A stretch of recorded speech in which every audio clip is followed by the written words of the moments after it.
I don't know if it's just me paying attention to it or if you guys have noticed it well, but it seems to be that like ultra compact or subcompact, micro compact, and now like the macro compact world. Stuff like this CR920 right here from Shadow Systems, or the Shield Plus from Smith & Wesson right there. It just seems to be that that kind of style and size of pistol is just blowing up, and every manufacturer seems to be coming out with like one or possibly two. But we've muddied the water between all of the sizes so much that I'm just gonna kind of call them all like ultra compact pistols. And I really wanted to go over my top 5 for you guys, because over the past several years, I've been able to shoot and review and kind of run with a lot of these out there. Everything from the SIGs, the Smiths, the Glocks, Taurus, Shadow Systems, some like micro 1911s and stuff like that. So you guys have a really good idea of what is out there and kind of my feelings on them. But for me, it really brings to mind like the early cell phone battle of like the 2000s, where companies were all fighting to get like the smallest cell phones. And then all of a sudden, we went back the other direction with the modern smartphone. We've got big phones again. And some of these are gonna be the big names you're used to hearing. And there are a couple of others that might surprise you, because I did factor in some cost-effective solutions as well. All right, now first up here, and this is in no specific order, it's going to be the Smith & Wesson Shield Plus. Now, the Shield Plus is a 13+1 capacity striker-fired pistol, and it has some of the best grip texture in the game.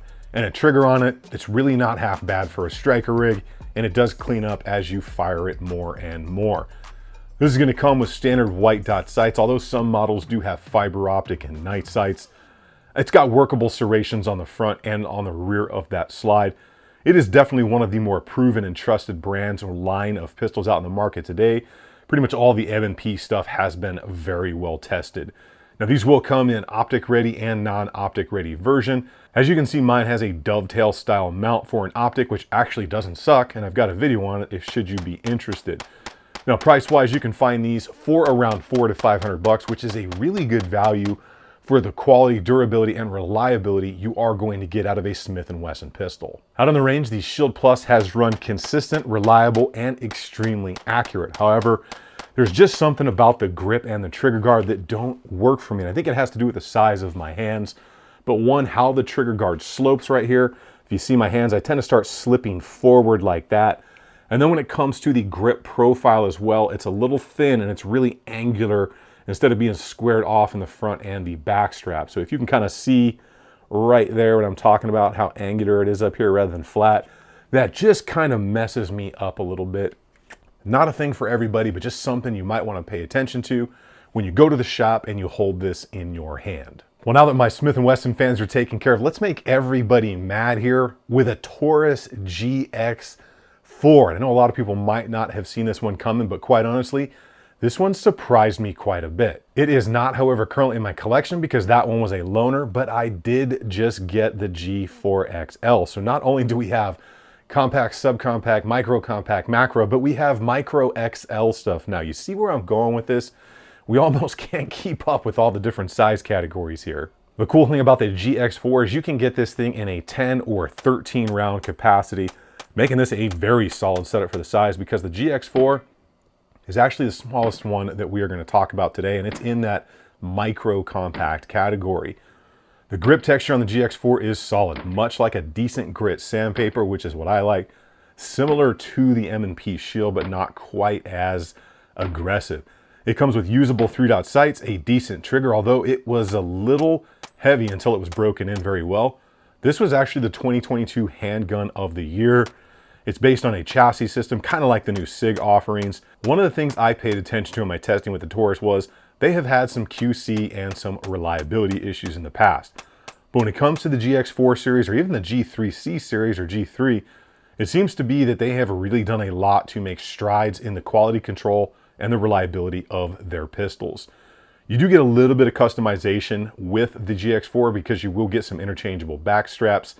And it does come in an optics ready and a non-optics ready, and it's called the Toro, and that's how you know whether you're going to get an optics ready or a non-optics ready pistol. If it doesn't say Toro, you're not going to be able to put an optic on it. Now, price-wise, you can find these for under $350. I found several around $325 on filming this video today, and that's a really good price because, like I said, this one did surprise me. It feels quite good in the hand, and pretty much everybody I know that bought one or had got to test one really kind of dug it. So that was pretty cool because I was not expecting that out of the GX4. The range work on the GX4 was actually quite surprising. For how small of a pistol it is, I really did like the grip, especially if you get the larger 13-round magazine. It adds a little bit of pinky extension on there, so you can hold on to it a little bit better.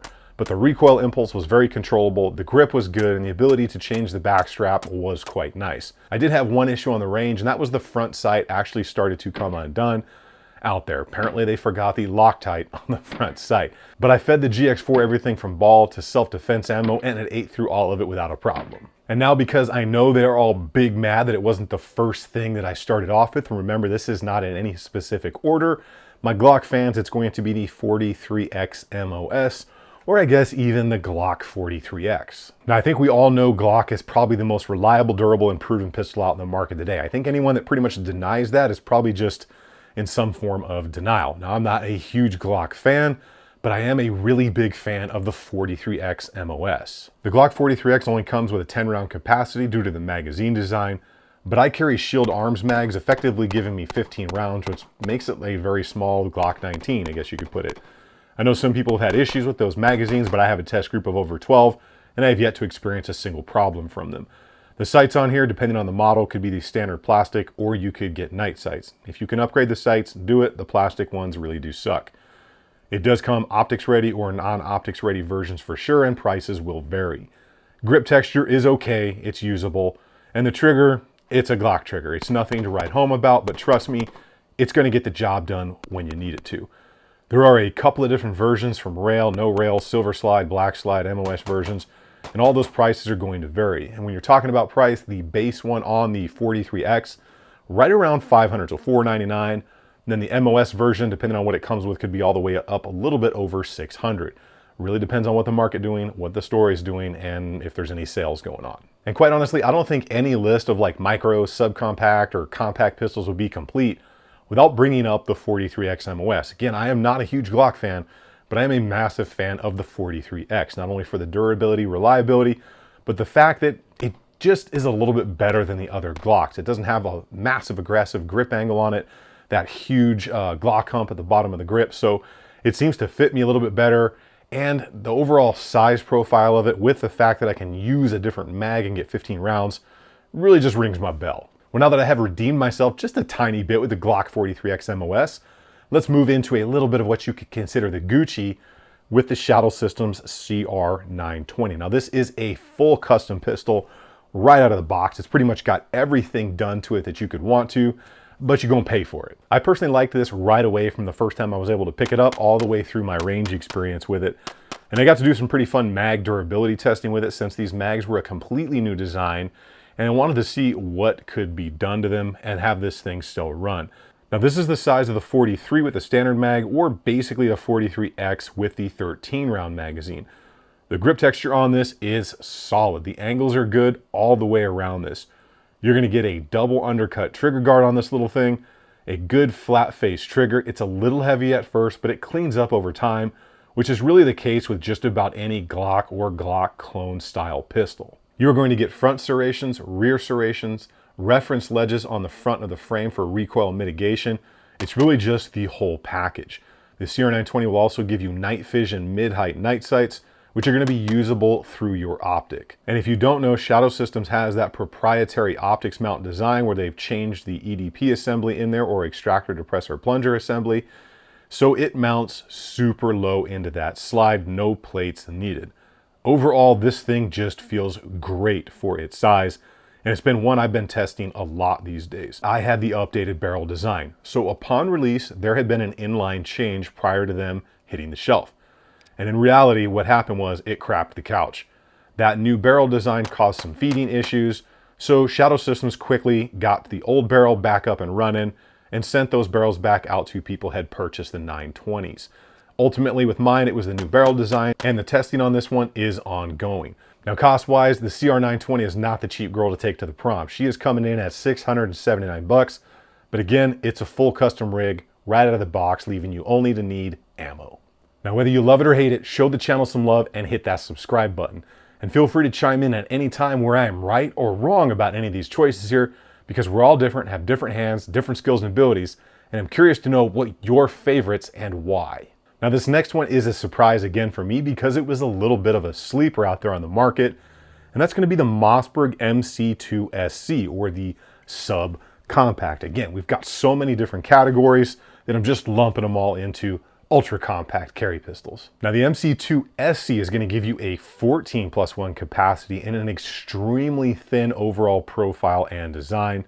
And I think this is the last large family-owned gun company that there is in the United States, at least. The grip texture and angles on the MC2SC are just solid. I do wish there was a little bit more of the texture, but what is there just seems to work.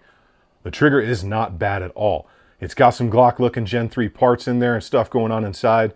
Ultimately, it feels pretty similar. However, it has a flat face trigger shoe and might be just slightly shorter on take up and reset. And again, once you get it broken in well, it will feel quite a bit better. This is going to come with factory 3-dot white sights that are metal, and night sight options are available as well. There are also options for optic ready and non-optic version ready, and all of the stuff here today is RMSC pattern ready, both this pistol and the aforementioned. The MC2SC gives front serrations, rear serrations, reference points on the side of the frame, and an accessory rail up front for your lights, lasers, and mini bayonets. Something very cool about this pistol is the breakdown. When disassembling, you actually remove the striker assembly as part of disassembly for added safety, so no need to pull the trigger here when you're taking it apart. On the range, this has been a nice one to test. Everything from the angles, the grip texture, the trigger, it just works and it feels very solid. I've had no issues with it cycling any ammo that I have fed it, everything from ball to self-defense. And price-wise on this one, we are looking right at about $400, depending on the model. So you want optics ready and night sights, it's gonna be a little bit more, but starting at $400, not bad at all. All right, so no top video would be complete without talking about the ones that were either really close or completely off the mark at all. And to start this off, we're going to go with the SIG 365, specifically the XL, which you can see I have the Icarus macro frame on right here. And the reason I have the macro frame on it is because I hate the standard frame that comes with the 365 XL, 365X, and the macro one is okay. So the problem for me is, due to the length of my fingers, which may make you really popular with the ladies, but might not make you so popular with the SIG, is I drag across the factory frame trigger guard with my trigger finger, and it just has to do with how close it is and how it's sloped up so fast in the front, hence why I have the Icarus Precision Grip, which is also just a work of art. Now, for some odd reason, it doesn't work for me. It does work for many other people, but that's the only reason it kept off the list, besides the fact that SIG is a little overpriced. They're known for making great $500 guns for $800. Now, my SIG fans that have stickers plastered all over the back window of their car, feel free to lose it in the comments. Of course, there's more than one honorable mention, so the next one up is going to be the Hellcat Pro. And though I do really like this pistol, I think it offers a lot. It's kind of in the not quite subcompact, but yet compact. I like it better than the standard Hellcat. The recoil on this one is definitely much more noticeable than other thing in its size, class, and category. The same is true with the standard Hellcat, which I would be showing you, but it's not here in my safe right now. It's somewhere else getting something done to it. So whether it's the regular Hellcat or the Hellcat Pro here in this case, it's cool, it's got a lot of options, but the recoil is just not the best. And I can run it and I don't have an issue with it, but just about everybody else I know seriously doesn't like the recoil on it and has trouble running this thing at speed. So that is why the Hellcat and the Hellcat Pro just didn't make the cut. And now something for all of my wheel gun lovers out there that just seem to be hanging on. It's going to be the 38 Special J-Fame Revolver. It was good, it was great. It's a long time past. Unfortunately, the rest of us have moved on, and I think it's time for you to as well. The J-Frame has had its day, and that's why it's not on the list. I'm just kidding. Wheel guns are still really cool. They're just not my thing. I know some of you out there absolutely love them. I just can't get down with them. I like to have fun with them once in a while. Just not my thing. And lastly, that one that's so far off the mark I would never carry it, that is the Ruger LCP. Now, the reason for this is because from the grip, the texture to the trigger, it was absolutely atrocious. It's not my thing. I picked it up once, ran it at the range, and I was like, ew. Put it down, walked away from it. Now, I know some of you guys carry them, and I know it's got some benefits for you out there, but it's just not me, and I just don't like it. And I really do like me some Ruger products, the 1022s, the Ruger Precision Rifle. They've got some awesome stuff out there. Unfortunately, the LCP isn't even on the list. All right, well, that is my top 5 when it comes to like ultra compact pistols. And again, like I said at the front, there are so many different categories now from these different manufacturers, between like the 43, the 43X. You got a subcompact, a compact, a micro compact, a macro compact. That I'm really just lumping these all together in like those really ultra carry compact style pistols. I know some of you out there may disagree with me and get big mad in the comments, and that's fine, but let's be realistic. If you can carry a 43, you can carry a 43X. If you can carry a Shield, you can carry a Shield Plus. So let's dispense with all of the pleasantries of saying, well, it's a micro compact, and just be realistic and start calling them just like ultra compact pistols or something, because the last thing we need is another category to confuse people and another category for manufacturers to make the first generation and then the second generation and optics ready. Well, make sure you get subbed up down below, and if you would, turn those bell notification icons on, and of course, hit the like button and leave me a comment on where I was right, where I was wrong, or if I was completely off base by cramming pistols that don't belong in the same category because some manufacturer told you they made a new category. So now you just need to get out on the range, have some fun. Remember, if you stay ready, you ain't got to get ready. I will see you all on the next one.